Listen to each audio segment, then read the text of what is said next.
বাংলাদেশ আওয়ামী লীগ কোনোদিনও কারো দ্বারা দাক্ষিণ্যতায় ক্ষমতায় আসেনি। এই বাংলাদেশ থেকে জয় বাংলা স্লোগানকে বিতাড়িত করা হয়েছিল। এই বাংলাদেশ থেকে ৭ই মার্চের ভাষণকে নিষিদ্ধ করা হয়েছিল। শেখ হাসিনা ফিরে এসেছিলেন বলে আমরা সেদিন লড়াই সংগ্রাম করতে পেরেছিলাম।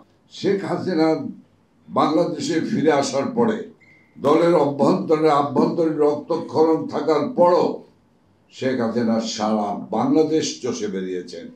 তার দলকে সংগঠিত করেছেন, ঐক্যবদ্ধ করেছেন, জনগণকে উজ্জীবিত করেছেন, জনগণকে ঐক্যবদ্ধ করেছেন, জাতীয় জাগরণ, মানুষের ভিতরে জাতীয় জাগরণ সৃষ্টি করেছিলেন এবং সেই জাগরণ সৃষ্টি করেছিলেন সেই ভোট ও ভাতের অধিকার প্রতিষ্ঠার সংগ্রামে। অন্যের নিশ্চয়তার জন্য, বস্ত্রের নিশ্চয়তার জন্য, শিক্ষার নিশ্চয়তার জন্য, চিকিৎসার নিশ্চয়তার জন্য, মানুষের মৌলিক অধিকার প্রতিষ্ঠার জন্য তার নেতৃত্বে অবিরাম নিরবিচ্ছিন্ন লড়াই হয়েছে। এই লড়াই করতে গিয়ে তাকে 9 বার তাকে কারাগারে যেতে হয়েছে, 14 বার তাকে হত্যা করার চেষ্টা করা হয়েছে। সবশেষ 2004 সনে 21 আগস্ট গ্রেনেড হামলা করে তাকে হত্যা করার চেষ্টা করা। বঙ্গবন্ধু কন্যা শেখ হাসিনা এই প্রশ্নে কোনো আপোষ করেননি। এই বাংলাদেশ থেকে জয় বাংলা স্লোগানকে বিতাড়িত করা হয়েছিল। এই বাংলাদেশ থেকে ৭ই মার্চের ভাষণকে নিষিদ্ধ করা হয়েছিল।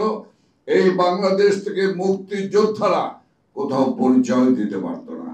এই বাংলাদেশ তো গোলাম আজম, জেনারেল জিয়াদের বাংলাদেশ।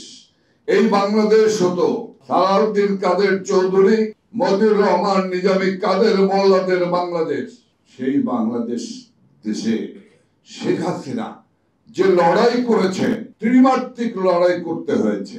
বাংলাদেশ আওয়ামী লীগ কোনোদিনও কারো দ্বারা দাক্ষিণ্যতায় ক্ষমতায় আসেনি।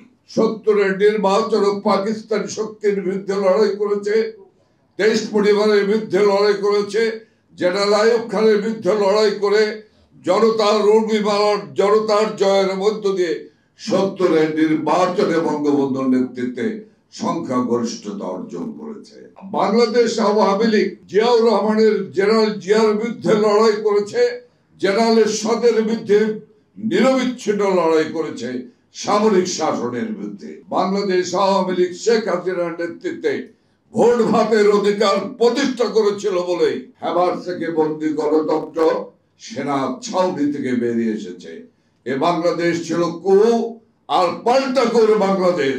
কাজী মির্জা সাহেব, আমি আপনাদেরকে বলবো, হাজার হাজার নেতা কর্মী, হাজার হাজার সামরিক অফিসারকে আপনাদের নেতা, আপনাদের প্রতিষ্ঠাতা জিয়াউর রহমান হত্যা করেছে।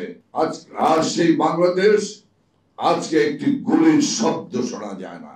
এই বাংলাদেশে গঙ্গা চুক্তির সমাধান করেনি, গঙ্গা পানির সমাধান করেননি। শেখ হাসিনার নেতৃত্বে 44,000 কিউসেক পানি এনে বাঙালি জাতি তার সফলতা অর্জন করেছে।